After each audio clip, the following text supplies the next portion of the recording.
Class अभी हम complete revision करेंगे पूरा का पूरा मैक्रो और पूरा का पूरा इंडियन इकोनॉमिक डेवलपमेंट और जितने भी इंपॉर्टेंट डेट्स हैं, जितने भी इंपॉर्टेंट इवेंट्स हैं, जितने भी इंपॉर्टेंट पॉइंट्स हैं, वो सारा का सारा अभी हम खत्म करेंगे, राइट? ध्यान से अच्छे से क्लास इसको नोट कर लेना कॉपी में या समझ लेना इसको अच्छे से, क्योंकि ये सारा कुछ कवर है ए टू जेड, कुछ भी इससे बाहर नहीं है।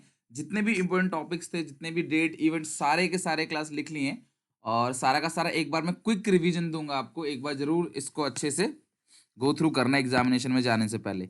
सबसे पहले बात हम मैक्रो की करें तो आरबीआई जो है इशू करता है करेंसी किस बेसिस पे? On the basis of minimum reserve system के बेसिस पे। Money created by the commercial bank by way of demand deposit. देखो, जो मनी कमर्शियल बैंक क्रिएट करता है वो कई गुना ज्यादा क्रिएट करता है। आप जितना भी पैसा बैंक में डिपॉजिट करोगे ना, कमर्शियल बैंक उसका कई गुना ज्यादा मनी क्रिएट करेगा, जिस मनी को हम लोग क्या बोलते हैं? Bank money. कमर्शियल बैंक में अगर आप 1,000 जमा करते हो तो बैंक उसका 4,000, 10,000, 15,000 बना देता है, उसको बोलते हैं बैंक मनी। फिएट मनी को बोलते हैं legal tender money which is issue by government. जितने भी करेंसी नोट होते हैं, सिक्के एक लिमिट तक दे सकते हो, तो सिक्कों के लिए क्या होता है? लिमिटेड लीगल टेंडर होता है सिक्कों के लिए। सिक्के कौन इशू करता है? कॉइन से 1 रुपी नोट कौन इशू करता है? मिनिस्ट्री ऑफ फाइनेंस इशू करता है। फिड्यूशियरी मनी जो है उसे बोलते हैं जो म्यूचुअल ट्रस्ट पे हम लोग आपस में क्रिएट करते हैं। फुल बॉडीड मनी, जहां पे मनी की जो वैल्यू है, मनी के ऊपर 10 रुपए लिख रहा है, तो उस कमोडिटी की जिससे वो बना है उसकी वैल्यू भी उतनी ही होगी। और क्रेडिट मनी में जो कमोडिटी वैल्यू है वो कम होती है और मनी के ऊपर जो वैल्यू है वो ज्यादा होती है, राइट? नेक्स्ट है डिमांड डिपॉजिट को लेते वक्त आपने ध्यान रखना है कि इंटर बैंक डिपॉजिट को नहीं लेना। मतलब M1 का फॉर्मूला है CCDD OD, लेकिन उसमें जो DD है डिमांड डिपॉजिट, उसमें इंटर बैंक डिपॉजिट को नहीं लेना है। M2 के अंदर पूरा M1 आता है plus post office saving, M3 के अंदर M1 आएगा प्लस टाइम डिपॉजिट मतलब FD वगैरह जो होता है बैंकों में वो। और M4 जो है वो क्लास M3 है plus post office saving excluding national saving certificate. Plus limited legal tender money में आप एक एक रुपए की जो पेमेंट है वो अप टू 1,000 कर सकते हो। उससे ज्यादा अगर आप पेमेंट करोगे तो लेने वाला बंदा चाहे तो मना कर सकता है, वो बाउंड नहीं है। लेकिन करेंसी जो है वो अनलिमिटेड लीगल टेंडर होता है, आप कितना भी दोगे नोट वगैरह तो वो क्लास लेने से मना नहीं करेगा। लाइक हर एक नोट का, हर एक सिक्के का अलग अलग लिमिट है। 1 रुपी चलता है अभी, बाकी सिक्के बंद हो गए। 1 रुपी का मिनिमम पेमेंट कितना है क्लास? मतलब मैक्सिमम पेमेंट 1,000। इनिशियल डिपॉजिट के एक फिक्स परसेंट जो कमर्शियल बैंक आरबीआई के पास रखेगा उसको बोलेंगे क्लास CRR। और इनिशियल डिपॉजिट का एक फिक्स परसेंट जो अपने पास रखेगा उसको बोलेंगे SLR।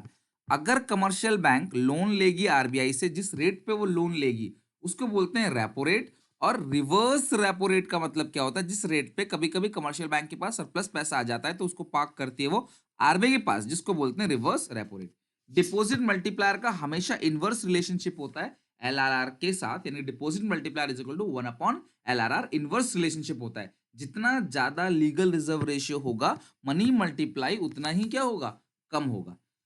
Revenue receipt capital please देख के जाना, इससे तुम्हें क्वेश्चन पूछ सकता है। इसके एग्जांपल क्या क्या है? कैपिटल के एग्जांपल क्या क्या है? रेवेन्यू रिसीट के अंदर टैक्स, नॉन टैक्स आता है, फीस, फाइन, वैलेंटी, स्कीट आता है, रिकवरी ऑफ लोन, डिसइन्वेस्टमेंट और क्लास बोरोइंग आता है कैपिटल के अंदर।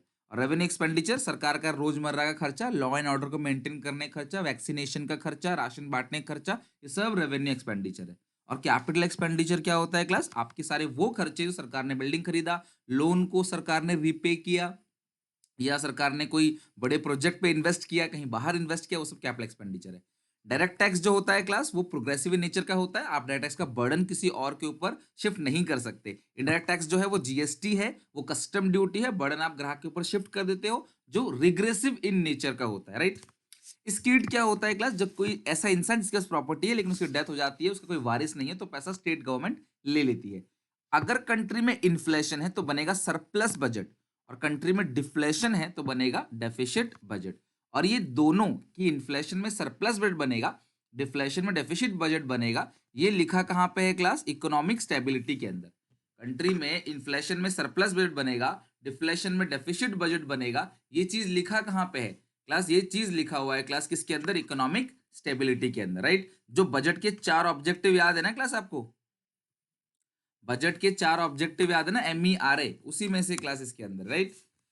बजट डेफिसिट मतलब total expenditure minus total receipt. Revenue deficit मतलब आरई माइनस आरआर। ध्यान से देखना, फिस्कल डेफिसिट जो है वो टोटल एक्सपेंडिचर में से टोटल रिसीट घटा दो, excluding borrowings, right, excluding borrowings. Fiscal deficit जो है वो बोरोइंग्स ही कहलाता है। और उससे अगर हम बजट डेफिसिट, बजट, अगर तुम्हें किसी क्वेश्चन में बजटरी डेफिसिट दे रखा है, फिर तुम बजट डेफिसिट में बोरोइंग्स को ऐड कर दोगे तो आ जाएगा फिस्कल डेफिसिट। फिस्कल डेफिसिट जो है वो revenue deficit plus capital expenditure minus capital receipt है। क्लास ये फॉर्मूला ठीक है कि नहीं? कई बार ना, कई बार क्या होता है, फॉर्मूला आ जाता है ट्रू फॉल्स में कि बताओ कौन सा स्टेटमेंट सही है, कौन सा फॉर्मूला सही है कि नहीं है। पहले हम पूरा मैक्रो करेंगे फिर इंडियन करेंगे, तो ध्यान से इसे जल्दी जल्दी खत्म करते हैं क्योंकि बहुत सारा है, पूरे सिलेबस का कंटेंट है। ओके, तो देखो रेवेन्यू, रेवेन्यू जो डेफिसिट है उसको हम लोग क्या बोलते हैं? Revenue expenditure minus revenue receipt plus capital expenditure लिखा हुआ है minus capital receipt excluding borrowing, तो ultimately revenue expenditure plus capital expenditure आएगा total expenditure minus revenue receipt minus capital receipt excluding borrowings, यानी ये फॉर्मूला भी बिल्कुल ठीक है। ओके, प्राइमरी डेफिसिट का मतलब क्या होता है? Borrowings requirement of the government excluding interest payment. तो इंटरेस्ट को हटाने के बाद जो सरकार की बोरोइंग रिक्वायरमेंट है उसको हम लोग बोलते हैं प्राइमरी डेफिसिट। ओके, तो प्राइमरी डेफिसिट जो है वो फिस्कल में से इंटरेस्ट घटाओगे और फिस्कल बोरोइंग के बराबर होता है, राइट। अगर कोई भी तुम्हें पेपर में, कोई भी, ध्यान से सुनना, इंक्रीज डिक्रीज का क्वेश्चन आ जाए कि इतना बजट एस्टिमेटेड था, इतना एक्चुअल था, तो आप क्या करोगे? जो बजट एस्टिमेटेड था वो P1 है और जो एक्चुअल है वो P2 है, और P2 में से P1 घटा के P1 से डिवाइड दोगे, इनटू 100 करोगे तो क्लास आपको परसेंटेज निकल कर आ जाएगा। लाइक पहले जो है वो क्लास मान लो 50 था, समझना बात को, पहले क्या था? 50 था, और अब कितना हो गया? 20। तो आप क्या करोगे क्लास? 50, अब है 20, तो 20 जो नया वाला है ना, नया प्राइस जो होगा, नया प्राइस बढ़ने घटने के बाद जो भी होगा, नए प्राइस में से पुराना प्राइस घटाओगे जो आपने एस्टिमेट किया था, डिवाइड दोगे क्लास किससे? एस्टिमेटेड प्राइस से, और क्लास इनटू कर दोगे 100, तो क्लास इससे आपका आंसर निकल के आ जाएगा कितना परसेंट बढ़ा है या कितना परसेंट क्लास घटा है। तो इसमें देखोगे क्लास की जो 60% अमाउंट है वो घट गया है, फॉल बाई 60%।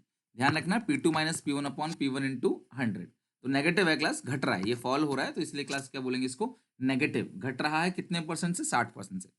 कई बार तुम्हें रेशियो निकाल के आ जाता है, आपको रेवेन्यू एक्सपेंडिचर दे रखा होगा, कैपिटल एक्सपेंडिचर होगा, ये 4 है, ये 8 है, और टोटल बोलेगा कि टोटल एक्सपेंडिचर का कितना परसेंट है रेवेन्यू एक्सपेंडिचर, तो टोटल एक्सपेंडिचर 12 है, रेवेन्यू 4 है, इंटू कर दोगे 100 तो 33.33 आ जाएगा। इस तरीके से तुम्हें करना है, 8 प्लस 4 जो है वो 12 है। या रेशियो बताओ रेवेन्यू और कैपिटल का, रेशियो में जिसका नाम सबसे पहले होता है उसको क्या बोलते हैं क्लास? जिसका नाम सबसे पहले होगा, मान लो रेवेन्यू और कैपिटल का बोला है तो 4:8, कैपिटल और रेवेन्यू को बोला है क्लास तो लिखेंगे 8:4। देखो एक्सचेंज रेट होते हैं क्लास यहाँ पे 3 टाइप के, manage floating, fixed exchange rate और फ्लेक्सिबल। फिक्स जो है उसमें 2 आता है, गोल्ड स्टैंडर्ड को बोलते हैं मिंट पैरिटी या mint par value of exchange, और ब्रिटेन वुड्स को बोलते हैं adjustable peg system of exchange, या क्लास आपने पैगिंग बोलोगे इसको, राइट। किससे बोलेंगे क्लास? पैगिंग। फ्लेक्सिबल जो है उसे क्लास बोलते हैं, वहां पे रेट कौन डिसाइड करता है? Market force of demand supply. Flexible को फ्लोटिंग भी बोलते हैं। और ध्यान रखना, तुमको एक लाइन बोलेगा जहां पे बोलेगा कि सेंट्रल बैंक इन्फ्लुएंस कर रहा है एक्सचेंज रेट को, और जहां पे एक्सचेंज रेट मार्केट ही डिसाइड करेगा, लेकिन सेंट्रल बैंक या डिजायर अथॉरिटी जो उसको इन्फ्लुएंस करेगा, ये हाइब्रिड रेट ऑफ एक्सचेंजेस को बोलते हैं क्या? मैनेज फ्लोटिंग या डर्टी फ्लोटिंग। और यहाँ पे आरबीआई सेल करता है फॉरेन एक्सचेंज को मार्केट में, डर्टी फ्लोटिंग भी बोलते हैं इसको। डिमांड, यहां देखना class, demand for foreign exchange, जो फॉरेन एक्सचेंज की डिमांड होगी वो कब कब होगी? क्यों आप फॉरेन करेंसी की डिमांड करते हो? क्योंकि तुमको बाहर से कोई सामान खरीदना है तो तुम डिमांड करते हो, तुम्हें बाहर प्रॉपर्टी खरीदनी है, तुम्हें बाहर का टूर लेना है, तुम्हें इंटरनेशनल लोन की पेमेंट करनी है, तुम्हें गिफ्ट डोनेशन चैरिटी देना है, तो तुम फॉरेन करेंसी की डिमांड करते हो। आउटफ्लो होता है, जब भी हम फॉरेन करेंसी की डिमांड करेंगे तो वो फॉरेन करेंसी को बाहर ले जाएगा, और डिमांड और फॉरेन एक्सचेंज रेट में इनवर्स रिलेशनशिप होता है, फॉरेन एक्सचेंज रेट बढ़ेगा, डिमांड घटेगा, एंड वाइस वर्सा। और डिमांड का ग्राफ तो जानती हो क्लास, डाउनवर्डली स्लोपिंग होगा, राइट। सप्लाई कब होगा? सप्लाई में हमारे पास आएगा फॉरेन करेंसी जब हम एक्सपोर्ट करेंगे, कॉजेज में जब हम एक्सपोर्ट करेंगे तब सप्लाई होगा, समझ रहे हो? जब हम बाहर बेचेंगे, जब हम क्लास बाहर से इन्वेस्टमेंट हमारी कंट्री में आएगा, बाहर से गिफ्ट आएगा, बाहर के टूरिस्ट हमारी कंट्री में आएंगे, तो उससे सप्लाई, सप्लाई मतलब इनफ्लो, डिमांड मतलब आउटफ्लो, और सप्लाई का और प्राइस का, प्राइस और सप्लाई का डायरेक्ट रिलेशनशिप होता है। फॉरेन एक्सचेंज रेट अगर बढ़ेगा सप्लाई बढ़ेगी, और फॉरेन एक्सचेंज रेट घटेगा सप्लाई घटेगी, और डायग्राम जो बनता है सप्लाई का अपवर्ड स्लोपिंग बनेगा इस तरीके से। $1 50 का था, फिर 60 का हो गया, इसको बोलते हैं डेप्रीशिएशन ऑफ डोमेस्टिक करेंसी। यही सेम चीज उनके लिए हो गया एप्रिसिएशन। और अगर करेंसी डेप्रीशिएशन हो गया तो ये किसकी वजह से डेप्रीशिएशन होता है? क्योंकि हम फॉरेन करेंसी की डिमांड ज्यादा कर रहे हैं। कोई भी चीज महंगी कब होगी? जब हम उसकी डिमांड ज्यादा करेंगे। तो increase in demand for dollar जो है बेटा, उससे क्या होता है? डेप्रिसिएशन होता है। और decrease in demand for supply, उससे भी डेप्रिसिएशन होता है। यानी कि या तो सप्लाई कम हो गया फॉरेन एक्सचेंज का, या डिमांड बढ़ गया, इससे हम जो फॉरेन करेंसी है वो डेप्रिशिएट होगा। और एप्रिसिएशन, यही यही उनकी भाषा में एप्रिसिएशन है। तो मुझे बताओ, पहले $1.50 का था, अब $1.60 का है। तो बाहर से जो लोग आएंगे उनके लिए इंडिया से सामान खरीदना आसान हो गया या मुश्किल हो गया? बाहर से जो लोग आएंगे इंडिया में, उनके लिए इंडिया से सामान खरीदना क्या हो गया क्लास? आसान हो गया, इजी हो गया। पहले वो इंडिया में आते थे, $1 लेकर ₹50 का सामान खरीद के लेके जाते थे। अब वो उसी $1 को लेके आएंगे और ₹60 का सामान खरीद के ले जाएंगे। यानी कि हमारा एक्सपोर्ट जो है बढ़ जाएगा, और एक्सपोर्ट से बनती है इनकम, तो एक्सपोर्ट बढ़ेगा तो नेशनल इनकम बढ़ेगा, एक्सपोर्ट घटेगा तो नेशनल इनकम घटेगा। बट यहाँ पे क्या लिखा है क्लास? इंपोर्ट घटेगा। एक्सपोर्ट बढ़ेगा और इंपोर्ट घटेगा, क्योंकि हमारे लिए मुश्किल हो गया। पहले मुझे अमेरिका से सामान खरीदने के लिए ₹50 लगते थे $1 का सामान खरीदने के लिए। अब $1 का सामान खरीदने के लिए मुझे ₹60 लग रहे हैं। तो यार मेरे लिए मुश्किल हो गया बाहर से सामान खरीदना, समझ रहे हो? तो मैं इंपोर्ट कम करूंगा। लेकिन उनके लिए यहाँ से खरीदना सामान आसान हो गया, वो यहाँ से खरीदते हैं, इसका मतलब हम उनको बेच रहे हैं, विच मीन्स एक्सपोर्ट बढ़ेगा, राइट? और एक्सपोर्ट का नेशनल इनकम के साथ डायरेक्ट रिलेशनशिप है। अगर क्वेश्चन बोलता है डेप्रिसिएशन ऑफ डोमेस्टिक करेंसी से नेशनल इनकम पे क्या फर्क पड़ेगा, तो नेशनल इनकम बढ़ेगा, ठीक है? अगर एक्सपोर्ट बढ़ेगा तो नेशनल इनकम क्या होगा क्लास? बढ़ेगा, राइट? अगला है appreciation of domestic currency. Appreciation कब होगा? जब 50 से क्या हो गया 40। अब हमें कम डॉलर देना पड़ेगा। इस सिचुएशन में हमारी जो नेशनल इनकम है वो क्या हो जाएगी क्लास? यहाँ पे कम हो जाएगी, क्योंकि वो लोग यहाँ से कम सामान खरीद पाएंगे, उनके लिए चीपर हो, सॉरी एक्सपेंसिव हो गया। पहले वो $1 लेके आते थे, ₹50 की शॉपिंग करते थे, अब सिर्फ 40 की कर पाएंगे। लेकिन हमारे लिए खरीदना आसान हो गया, हमारी इंपोर्ट बढ़ेगी और एक्सपोर्ट घटेगी। और इसका रीजन क्या है? Decrease in demand. अगर हम डॉलर की डिमांड कम करेंगे तो, और सप्लाई अगर ज्यादा होगी डॉलर की, तो क्लास रेट जो है अपने आप ही घट जाएगा। Balance of payment wider concept है, ये फ्लो कॉन्सेप्ट है, इसमें सारी इकोनॉमिक ट्रांजेक्शन रिकॉर्ड होती हैं। ध्यान सुनना, पक्का क्वेश्चन आएगा 100% इस टॉपिक से, ठीक है? 100% आएगा इससे। और जो रेवेन्यू रिसीट कैपिटल है उसके एग्जाम्पल से, उसकी डेफिनेशन से भी। रेवेन्यू रैकरिंग होता है और कैपिटल नॉन रैकरिंग होता है, ठीक है? करंट अकाउंट में कभी भी पैसा आएगा तो प्लस आइटम, जाएगा तो माइनस आइटम। कैपिटल में भी पैसा आएगा तो प्लस, जाएगा माइनस। कभी भी डॉलर आ रहा है, कोई भी फॉरेन करेंसी आ रही है, बस इतना देखना, करेंसी आ रहा है तो प्लस, करेंसी जा रहा है तो माइनस। अगर वो गुड्स है, मशीन है, वो कोई और सामान है, और वो सर्विसेज है, यानी क्लास इंटेंजिबल्स है, इनविजिबल है, या कोई गिफ्ट डोनेशन चैरिटी, आपके रिश्तेदार ने पैसा भेजा है, कोई भी फ्री में पैसा मिला है, तो ये सबसे अगर पैसा आएगा तो प्लस, जाएगा तो माइनस। लाइक एक्सपोर्ट अगर हम करते हैं गुड्स का तो पैसा आएगा प्लस, इंपोर्ट करेंगे तो माइनस। सिमिलरली बाहर कंट्री से इन्वेस्टमेंट आया, चाहे शेयर्स में हो चाहे नॉर्मल इन्वेस्टमेंट हो, प्लस। हमने बाहर कंट्री में इन्वेस्ट किया तो माइनस। घुमा फिरा के क्वेश्चन बोलेगा। हाँ, रेमिटेंस करंट के अंदर आता है रेमिटेंस, ठीक है? घुमा फिरा के तुम्हें क्वेश्चन बोलेगा, इसने उसकी कंपनी खरीदी, उसने इसकी कंपनी खरीदी। तुम सिर्फ इतना देखना कि पैसा आ रहा है, जा रहा है, पैसा आ रहा है तो प्लस, जा रहा है तो माइनस। अगर वो इन्वेस्टमेंट है, लोन है और फॉरेन एक्सचेंज रिजर्व है, तो उसे बोलेंगे capital account item, otherwise current account. Foreign exchange reserve में कभी भी अगर ऐड होता है तो माइनस आइटम है। फॉरेन एक्सचेंज रिजर्व विड्रॉ करते हो आरबीआई से तो प्लस आइटम। तो ये क्लास हो गया कंप्लीट आपका रिवीजन, और फाइनली इंडियन इकोनॉमी रिवीजन को स्टार्ट करेंगे अभी। लेकिन उससे पहले, कभी भी बीओपी में अगर कोई सरप्लस है या कोई डेफिसिट है, तो उसे हैंडल करते हैं एकोमोडेटिंग ट्रांजैक्शन से, जो हमेशा कैपिटल नेचर का होगा, यानी कि ऑफिशियल रिजर्व, इन्वेस्टमेंट या बोरोइंग्स ही होगा। ये नीचे दिया होता है तो बिलो द लाइन आइटम है, और ये डिपेंडेंट होता है, क्योंकि बैलेंसिंग फिगर हमेशा डिपेंडेंट होगा, इसलिए इसे डिपेंडेंट बोलते हैं, dependent item on autonomous. Autonomous क्या होता है? साल भर में तुमने जो भी कुछ किया, सेल परचेज, तुमने जो कुछ किया वो सब ऑटोनोमस है। लेकिन लास्ट में बीओपी को मैच करने के लिए जो किया वो एकोमोडेटिंग है। बीओटी का और बीओपी का फॉर्मूला बिल्कुल सेम होता है बेटा। बीओटी होता है गुड्स ओनली, लेकिन बीओपी होता है ऑल इकोनॉमिक ट्रांजेक्शन। अगर तुमको ये दे रखा है 5,000, ये दे रखा है 5,000, और ये दे रखा है क्लास 2,000, तुमसे बोल रहा है कि एक्सपोर्ट डबल होगा, ध्यान से देखना। बीओटी दे रखा है 5,000 और बीओपी जो दे रखा है, बीओटी का सरप्लस या डेफिसिट दे रखा है, और ये डबल है, तो क्लास आप एक्स मान के इसे आराम से कर सकते हो। इसी तरीके से तुम्हें बीओपी दिया होगा, सरप्लस में भी दे सकता है, डेफिसिट में भी दे सकता है, तो इस तरीके से क्लास आप बीओटी बीओपी निकाल सकते हो आराम से, ठीक है? नेक्स्ट है, और जो गो बाई चॉइस करके निकाल लेना, जैसे मैंने तुम्हें बताया था, गो बाई चॉइस करके उस हिसाब से निकाल लेना। अब आते हैं इंडियन इकोनॉमिक डेवलपमेंट पे। अब ये हो गया मैक्रो का पूरा रिवीजन। अब यहाँ से कुछ डेट निकल कर आएगा, कुछ पॉलिसीज निकल कर आएंगी, कुछ इवेंट्स निकल कर आएगा, जिन्हें क्लास आपने ध्यान रखना है। तो हाँ, डेफिसिट मतलब बीओपी माइनस में है। डेफिसिट में जो इम्पोर्ट है ना, वो हमेशा ज्यादा होगा डेफिसिट के अंदर। और जो एक्सपोर्ट है, जो डेफिसिट के अंदर इम्पोर्ट है वो ज़्यादा होगा और एक्सपोर्ट है कम होगा, राइट। अगर मैं तुमको ऐसे बोल दूं कि ये 2000 है, ठीक है, ये 2000 है, और मैं बोलूं कि एक्सपोर्ट जो है वो डबल है, तो यूपी बताओ, तो एक्सपोर्ट डबल हो जाएगा ना, 2 का 4 हो जाएगा, ठीक है। और मैं तुमको अगर बोलूं ये 2000 है और फिर मैं बोलूं एक्सपोर्ट डबल है और इम्पोर्ट ऑप्शन दूं, तो आप ऑप्शन देके ऑप्शन में एक्सपोर्ट आपको दे रखा होगा, इम्पोर्ट दे रखा होगा, उसका डबल हाफ जो भी बोला होगा वो आप करके देख सकते हो। डेफिसिट में नेगेटिव। इंडियन इकोनॉमिक डेवलपमेंट की अगर हम बात करें तो बैटल ऑफ प्लाजे, ध्यान से क्लास, थोड़ा सा मैं इसको स्लोली ही बताऊंगा, सारी चीजें थोड़ा दिमाग में रखने के लिए, बिकॉज मैक्रो बहुत बार हो चुका है, इंडियन भी हो चुका है, लेकिन इसमें डेट्स थोड़े ज्यादा हैं और मैक्रो के अंदर सिर्फ कॉन्सेप्ट थे, ठीक है। सबसे पहला बैटल ऑफ प्लाजे है 23 जून 1777, 23 ऑफ जून 1777। बैटल लड़ा गया था किसके द्वारा, किसकी अगुवाई में, रॉबर्ट क्लाइव की अगुवाई में। एग्रीकल्चर सेक्टर बर्बाद हुआ लैंड सेटलमेंट सिस्टम की वजह से, इसे जमींदारी सिस्टम बोलते हैं। और मेन रीजन था हैंडीक्राफ्ट इंडस्ट्री का डिस्क्रिमिनेटरी टैरिफ पॉलिसी, यहां से बाहर जाएगा फिनिश गुड्स तो हैवी टैक्स, बाहर से फिनिश गुड्स इंडिया में आएगा नो टैक्स। स्विस कनाल बना 1869 में, ध्यान से समझना क्लास, स्विस कनाल बना 1869 में। हालांकि इसको बनने में कितने साल लगे थे बेटा, 10 साल लगे थे। ये एक डायरेक्ट रूट देता है इंडिया से ब्रिटेन के लिए। ईयर ऑफ ग्रेट डिवाइड 1921 का है। इंडिया सेकंड डेमोग्राफिक ट्रांजिशन में 1921 में एंटर कर गया, जो कि बर्थ रेट जहां हाई होता है, डेथ रेट जो होता है लो। फर्स्ट डेमोग्राफिक ट्रांजिशन में दोनों ज्यादा होते हैं। इंडिया का 50% ट्रेड अकेला ब्रिटेन को हो रहा था, रेस्ट चाइना, श्रीलंका और ईरान को हो रहा था। जो सरप्लस आया, जो एक्सपोर्ट करने से सरप्लस आया, उन्होंने इससे अपने कॉलोनियल फाइट लड़ा, colonial rule sorry world war लड़ा, इनविजिबल आइटम को इंपोर्ट किया। इन्होंने अपने कॉलोनियल सेटअप में पैसा लगाया, जो एम्प्लॉइज थे कॉलोनियल गवर्नमेंट के, उनको क्लास इन्होंने सैलरी दी।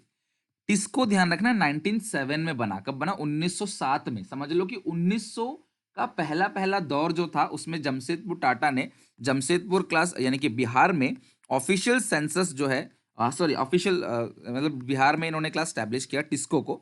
और टिस्को की फुल फॉर्म तो जानते हो ना class, Tata iron steel company, ठीक है। और यहाँ पे 10 साल का ऑफिशियल सेंसस होता है और पहला ऑफिशियल सेंसस आया क्लास 1821, लेटेस्ट है 2018 और मतलब 1881 पहला है और लास्ट है 2021। बेटा एक बात ध्यान रखना, ये 16 नंबर का सेंसस है इंडिया का, इससे पहले इंडिया के 15 सेंसस अभी तक आ चुके हैं। This is the 16th number census, ठीक है। वैसे 16 नंबर नहीं पूछेगा तो बहुत ही ज्यादा डीप हो गया, बस 2021 ध्यान रखना बहुत है। बर्थ रेट जो होता है वो 1000 बच्चों में कितने पैदा हुए हैं, 48 थे ईव ऑफ इंडिपेंडेंस में। डेथ रेट मतलब क्लास 1000 बच्चों में से कितने की डेथ हुई है, 1000 लोगों में से, वो 48 है। और लिटरेसी रेट का मतलब क्या है कि पढ़े लिखे लोगों की संख्या कितनी है। ईव ऑफ इंडिपेंडेंस से पहले 16% था, फीमेल लिटरेसी रेट था 7%। इनको थोड़ा सा आपको याद करके चले जाना, राइट। क्विक रिवाइज कर लेना और कुछ नहीं। इन्फेंट मोर्टेलिटी रेट मतलब क्या है, जिन बच्चों की एज, क्या ये पूछ सकता है कि आपको बर्थ रेट का डेटा तो याद है क्या, बर्थ रेट पता है क्या आपको, वो चीज देखना है। 1 ईयर क्लास, एक साल के बच्चे जो है, उन 1 साल के एज अटेन होने से पहले 1000 में से कितने बच्चे जो पैदा होते हैं उनकी डेथ हो जाती है, 218 थी ईव ऑफ इंडिपेंडेंस में। Life expectancy class Sandeep Garg में 44 दे रखा है क्लास, और 32 ईयर्स दे रखा है क्लास आपको। जो टी आर जैन वीके ओरिया एक अदर बुक है उसमें 32 ईयर्स दे रखा है। तो मेरे हिसाब से क्लास जो है 32 ईयर्स आपको गूगल में भी हर जगह दे रखा है, तो 32 और 44 देख लेना क्लास, ऑप्शन में जो भी होगा आप टिक कर लेना अपने हिसाब से।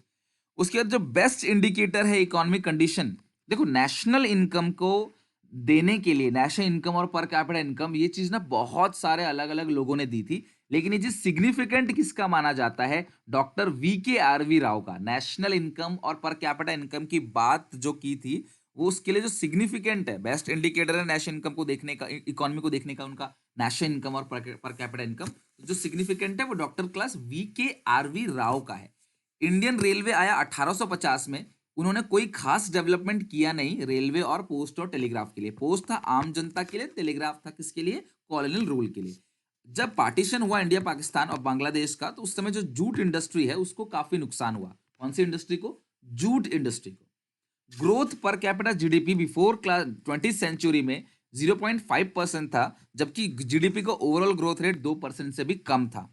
प्लानिंग कमीशन आया 1950 में, चेयरमैन होते हैं प्राइम मिनिस्टर। प्लानिंग कमीशन को थिंक टैंक ऑफ इंडिया बोला जाता है। फाइबर प्लान जो पहला लगा वो 1951 से 1956 तक चला।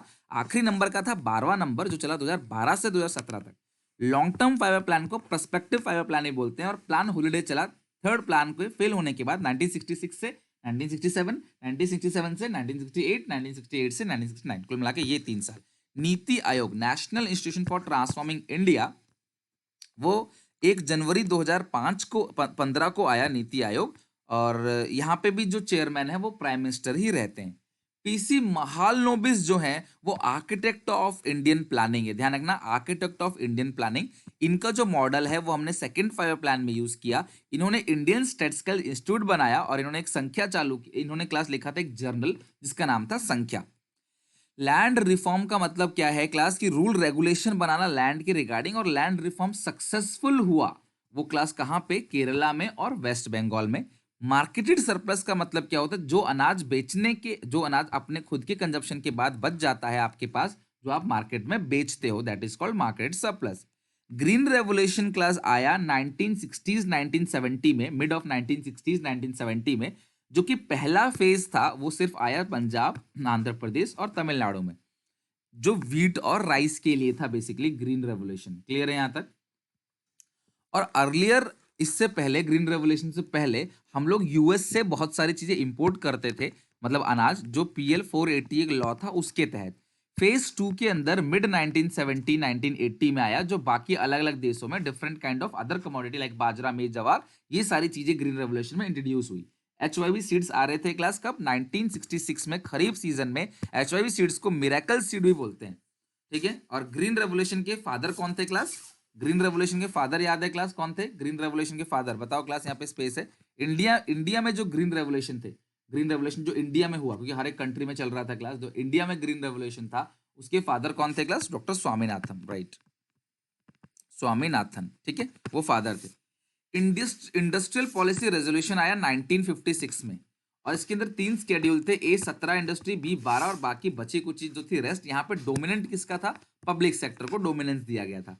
स्मॉल स्केल इंडस्ट्री 1955 में village and small scale industry committee, जिसको बोलते हैं कार्वे कमेटी, ध्यान रखना क्लास, कौन सी कमेटी थी, कार्वे कमेटी, ठीक है। कार्वे कमेटी ने बोला था कि भैया स्मॉल स्केल इंडस्ट्री अच्छा रहेगा देश के लिए, उसका लिमिट मतलब उसको इंट्रोड्यूस करो। सरकार ने 1950 में स्मॉल स्केल की इंडस्ट्री की लिमिट जो रखी थी वो रखी थी 5 लाख रुपए, अभी ये 10 करोड़ रुपए है, और उससे पहले 1 करोड़ थी 2016 में। Small scale industry labour intensive है, और इंडिया का टोटल एक्सपोर्ट का 45 से 55% एक्सपोर्ट जो है वो स्मॉल स्केल इंडस्ट्री करता है। अच्छा, ये इनवर्ड लुकिंग पॉलिसी क्या होती है बेटा, इनवर्ड लुकिंग पॉलिसी को बोलते हैं इंपोर्ट सब्स्टिट्यूशन, ध्यान रखना, इनवर्ड लुकिंग पॉलिसी को क्या बोलते हैं, इंपोर्ट सब्स्टिट्यूशन। डाटा तो थोड़ा सा ही है, डाटा बहुत पूछेगा भी नहीं आपको, जितना मैंने बताया क्लास आई थिंक पूरा कवर है, सब कुछ कवर है, लेकिन डाटा के साथ साथ इस रिवीजन में पूरा का पूरा क्लास कॉन्सेप्ट, पूरा का पूरा हर एक इंपॉर्टेंट टॉपिक सब कुछ कर रखा है, मतलब ये कंप्लीट है, ठीक है। इनवर्ड लुकिंग पॉलिसी यानी कि इंपोर्ट सब्स्टिट्यूशन, हम बाहर से चीजें इंपोर्ट ना करके देश के अंदर ही बनाएंगे। और टैरिफ और कोटा इसलिए लगाया गया था ताकि हम प्रोटेक्शन कर सके डोमेस्टिक प्रोड्यूसर का फॉरेन कंपटीशन से। बाहर से हमें कंपटीशन मिल रहा था, डोमेस्टिक प्रोड्यूसर झेल नहीं पा रहे थे वो कंपटीशन, जिसके लिए टैक्सेस लगाया गया और क्वांटिटेटिव रेस्ट्रिक्शन लगाया गया, कोटा और टैरिफ। क्लियर है यहाँ पे? प्लस 1991 में जो क्राइसिस आया जिसकी वजह से रिफॉर्म्स लाया गया, 1991 में जो क्लास क्राइसिस आया उसमें जो रिफॉर्म्स लाया गया था ना क्लास, जो 1991 का जो रिफॉर्म था, और एक बार ध्यान रखना 1991 में इतनी तंगी आ गई थी कि हमने $7 बिलियन, क्लासेस $7 बिलियन है, $7 बिलियन, ठीक है, 1 बिलियन मतलब 100 करोड़, और यहाँ पे $700 करोड़ का पैसा हमने उधार लिया वर्ल्ड बैंक से और IMF से। बेटा वर्ल्ड बैंक का जो फुल फॉर्म है, ठीक है, हाँ दोनों थे टैरिफ और कोटा, वर्ल्ड बैंक का जो फुल फॉर्म है वो है international bank for reconstruction and development.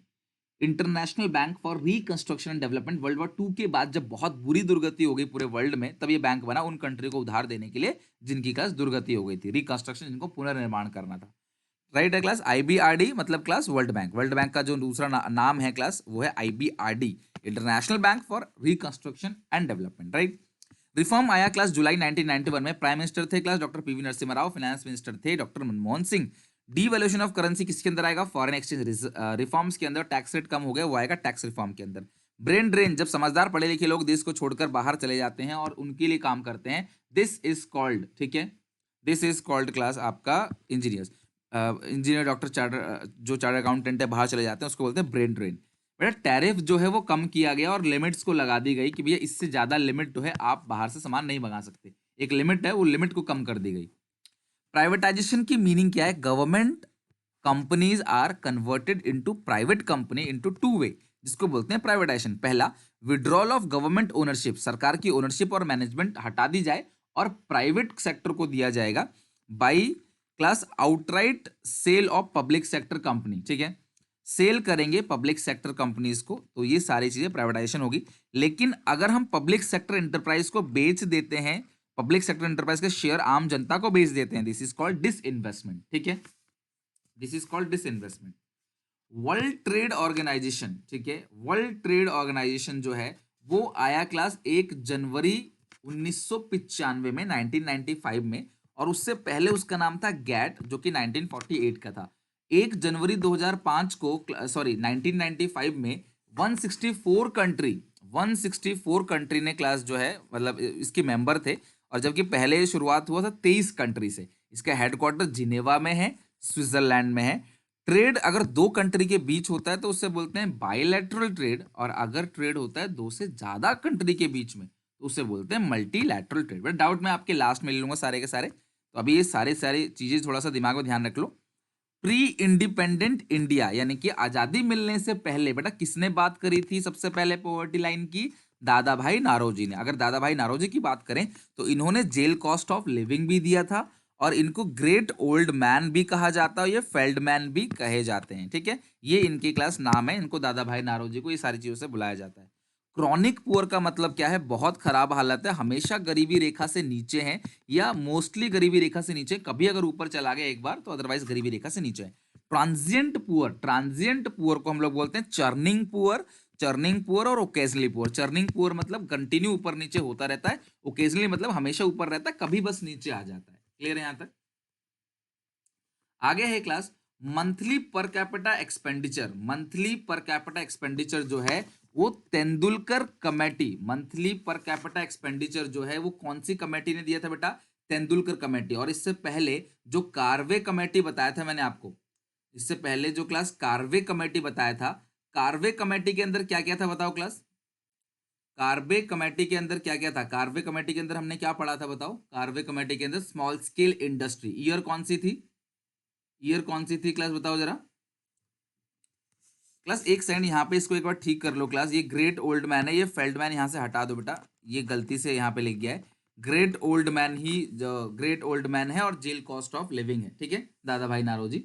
जो फेल्डमैन है वो महालनोबिस मॉडल है, क्लियर है, फेल्डमैन जो है वो महालनोबिस मॉडल है। ये क्लास गलती से लिखा हुआ है, इसको मिटा दो, ठीक है, ठीक कर लेना बेटा इसको। 1995 लिमिट थी शुरू में 5 लाख रुपए की। चलो, तो तेंदुलकर कमेटी ने दिया था class monthly per capita expenditure के बेसिस पे पॉवर्टी को देखने का कि किस हिसाब से होगा क्लास, पता चलेगा कौन गरीबी रेखा से नीचे है। तो रूरल एरिया में अगर आप 816 रुपए खर्च करोगे, अर्बन एरिया में 1000 रुपए, तो आप गरीबी रेखा के क्लास नीचे आओगे। प्लानिंग कमीशन जो है वो न्यूट्रिशन बेसिस पे बताता है कि गरीबी को कैसे देखेंगे। 2400 कैलोरी पर पर्सन पर डे, ध्यान रखना, पर पर्सन पर डे, और 2100 कैलोरी पर person per day urban area में। अर्बन एरिया में पैसा कम चाहिए बिकॉज फिजिकल वर्क कम होता है, रूरल एरिया में फिजिकल वर्क ज्यादा होता है। डिस्ट्रेस सेल का मतलब क्या होता है? जहां पे किसान अर्जेंट रिक्वायरमेंट में इसको बेच देते हैं, अर्जेंट रिक्वायरमेंट में सारा अनाज सस्ते में बेच देते हैं, this is called distress cell. मुद्रा लोन जो है वो स्मॉल एंटरप्राइज को लोन देता है, और ये micro unit development and refinance agency limited इसकी फुल फॉर्म है। इनइक्वलिटी ऑफ इनकम की वजह से होता है relative poverty. Minimum need program 5th 5 year plan में आया। मिनिमम नीड प्रोग्राम के अंदर क्लास कुछ चीजें आती हैं जो फूड और न्यूट्रिशन स्टेटस देखता है गरीब लोगों का, like public distribution system, integrated child development scheme और मिड डे मील स्कीम आया कब? 1995 में। और मिड डे मील स्कीम किसका पार्ट है? मिनिमम नीड प्रोग्राम का पार्ट है। तसल्ली से इसे क्लास आधा घंटा 1 घंटा देख लेना अच्छे से, और देखना उसके सारा रिवीजन ही हो जाएगा। मैंने सिर्फ डेटा रखा नहीं है क्योंकि डेटा का हवा बना हुआ, डेटा देखना तुम ज्यादा आएगा ही नहीं बिल्कुल भी, ठीक है, डेटा ज्यादा आएगा ही नहीं, चीजें जो नॉर्मल पूछी जाएंगी और ये सारी चीजें कवर होंगी। NFFW को बोलते हैं कन्वर्टेड, जो NFW national food for work program, जो कन्वर्ट करता है क्लास, जिससे बाद में किस क्या बना दिया था क्या क्लास? 2005 में मनरेगा एक्ट 2005 का है। मिनिमम कितने दिन की गारंटी होती है क्लास? हाँ, 2 अक्टूबर को, महात्मा गांधी 2 अक्टूबर को उनके नाम से, और 100 दिन की मिनिमम गारंटी होती है। और जो पब्लिक डिस्ट्रीब्यूशन सिस्टम है ना, उसके अंदर राशन शॉप आता है और बफर स्टॉक में FDI इकट्ठा करता है सारा का सारा, और एमएसपी में एक लिमिट लगा दी जाती है कि भैया आप कम से कम आपका अनाज हम इतने में लेंगे। बेटा डाटा जो है पॉवर्टी का वो इंडिया में कौन कलेक्ट करता है? नेशनल सैंपल सर्वे ऑफिस यानी क्लास एनएसएसओ, वो डाटा कलेक्ट करेगा। ट्रिकल डाउन अप्रोच किसे कहते हैं क्लास? ट्रिकल डाउन अप्रोच, जहां पे एक पिरामिड बनता है, जहां अमीर लोग ऊपर हैं और इनकी कंजप्शन से धीरे धीरे नीचे लोगों को भी इनकम मिलेगा। अगर अमीर लोग खर्च करेंगे तो नीचे लोगों की इनकम बनेगी, सरकार को भी टैक्सेस मिलेगा। तो अमीर लोग अमीर हो रहे हैं तो ये सरकार के लिए उसको लगता है सरकार का ठीक है, ऊपर के लोग तरक्की करेंगे तो उनकी वजह से नीचे के लोग भी तरक्की करेंगे। बट ये फेल हो गया, जिसके बाद सरकार को पॉवर्टी एलिवेशन प्रोग्राम जो है वो क्लास यहाँ पे आया। स्वर्ण जयंती ग्राम स्वरोजगार योजना गांवों के बेनिफिट के लिए है क्लास, और ये SGSY जो है अब कन्वर्ट होके क्या हो गया? नेशनल रूरल लाइवलीहुड मिशन यानी कि NRLM। ग्रॉस एनरोलमेंट रेशियो का मतलब होता है कितने स्टूडेंट एनरोल कर रहे हैं किसी पर्टिकुलर एजुकेशन में। लाइक अगर कोई यूनिवर्सिटी कोई कोर्स निकालता है उसमें कितने बच्चे एनरोल करते हैं, this is called gross enrolment ratio. GST की बात कर लेते हैं। 1 जुलाई 2017 को आया, वन नेशन वन टैक्स का मुद्दा लेके सारे के सारे इनडायरेक्ट टैक्सेस को जोड़ दिया एक्सेप्ट कस्टम ड्यूटी। सीजीएसटी मतलब state GST, sorry central GST, SGST मतलब स्टेट जीएसटी, यूटी जीएसटी मतलब यूनियन टेरिटरी जीएसटी, और आईजीएसटी मतलब होता है integrated goods and services tax. जब हम एक स्टेट से दूसरे स्टेट भेजेंगे तो आईजीएसटी, सेम स्टेट में सीजीएसटी और एसजीएसटी, अगर यूटी में भेजेंगे, अगर यूटी में भेजेंगे यूटी जीएसटी और सीजीएसटी, ये यूटी के लिए है, यूनियन टेरिटरी के लिए, राइट। और कॉम्प्रिहेंसिव टैक्स है, ये मल्टी स्टेज टैक्स है, वैल्यू एडेड टैक्स है और डेस्टिनेशन बेस्ड टैक्स है। कॉम्प्रिहेंसिव मतलब सारे टैक्स को मिलाकर, मल्टी स्टेज मतलब हर स्टेज पे लगता है, वैल्यू एड मतलब जो एक्स्ट्रा वैल्यू ऐड हुई है उस पर ही टैक्स लगेगा, और डेस्टिनेशन मतलब अगर मैंने यहाँ यूपी से बेचा मुंबई में तो मुंबई की गवर्नमेंट टैक्स चार्ज करेगी, यानी जहां डेस्टिनेशन है, जहां ग्राहक बैठा है वहां पे टैक्स किया जाएगा, ना कि जहां पे दुकानदार बैठा है। कस्टम ड्यूटी को आउट रखा है जीएसटी से, इवन पेट्रोलियम भी जीएसटी से बाहर है। गोल्ड पे 3% का जीएसटी लगता है। डीमोनेटाइजेशन आया 8 नवंबर 2016 को। इसका मेन पर्पस था करप्शन को हटाना, इलीगल एक्टिविटी, टेरर फंडिंग को बंद करना, कैशलेस इकोनॉमी और डिजिटलाइजेशन को प्रमोट करना, फेक करेंसी को क्लास बाहर निकालना, ब्लैक मनी खत्म करना, और सरकार चाहती थी कि टैक्स रेट जो है वो बढ़ेगी, राइट। नेक्स्ट है class reserve bank of India establish in 1935। बेटा ध्यान रखना, रिजर्व बैंक ऑफ इंडिया कब स्टैब्लिश हुआ? 1935, ध्यान रखना। और इसका जो एक्ट है वो किसका है? 1934। तो आरबीआई जो एक्ट है वो 1934 है, स्टैब्लिश हुआ 1935 में। 14 मेजर बैंक का नेशनलाइजेशन कब हुआ था बेटा? 1969 में। बंगाल फेमाइन कब आया था? 1943, जहां पे 3 मिलियन से ज्यादा लोगों की डेथ हो गई थी। 1943 में बंगाल का फेमाइन आया था। एमआरटीपी एक्ट जो है मोनोपोली रेस्ट्रिक्टिव ट्रेड प्रैक्टिसेस 1969 का है।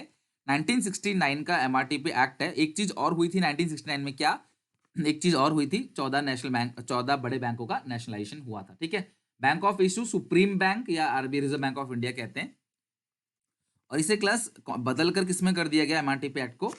2002, कॉम्पिटिशन एक्ट 2002। नाबार्ड का स्टैब्लिशमेंट तो आपको सबको अच्छे से याद होगा, 12 जुलाई 1982। और नाबार्ड जो है वो class national bank for agriculture and rural development है। आरटीई एक्ट जो है वो 2009 का है, लेकिन आरटीई ऑपरेशन में कब हुआ? 2010 में। आरटीई का मतलब होता है बेटा राइट टू एजुकेशन, जिसमें फ्री एजुकेशन देने की बात कही है 6 से 14 साल के बच्चों के लिए। 6 से 14 साल के बच्चों को फ्री एजुकेशन दिया जाएगा, एलिमेंट्री एजुकेशन फ्री दिया जाएगा इन सारे के सारे बच्चों को सरकार की तरफ से, और सबके लिए कंपलसरी है, सबको पढ़ना जरूरी है। एक्ट 2009 का है, आरबीआई एक्ट तो वो 2009 का है, लेकिन ऑपरेशन काम करना कब चालू किया? 2010। सर्व शिक्षा अभियान सब पढ़े सब बढ़े सन 2001-2002 में स्टार्ट हुआ। देखो जो पोल्ट्री है, पोल्ट्री वो लार्जेस्ट शेयर रखता है क्लास, 58% शेयर रखता है टोटल शेयर में। ध्यान रखना, लार्जेस्ट शेयर कौन रखता है? पोल्ट्री। अगर हम रूरल क्रेडिट की बात करें, लगभग 58% एनिमल हस्बेंड्री में आपने पढ़ा, पोल्ट्री का लार्जेस्ट शेयर है। जो शॉर्ट टर्म क्रेडिट है वो 6 से 12 महीने के लिए दिया जाता है। मीडियम टर्म क्रेडिट 1 से 5 साल के लिए, और लॉन्ग टर्म क्रेडिट 5 से 20 साल के लिए, राइट। इंडिया वर्ल्ड का लार्जेस्ट लाइव स्टॉक पॉपुलेशन, जो लाइव स्टॉक पॉपुलेशन है ना, जो जानवरों की संख्या है टोटल, वो इंडिया सबसे ज्यादा है पूरे वर्ल्ड में।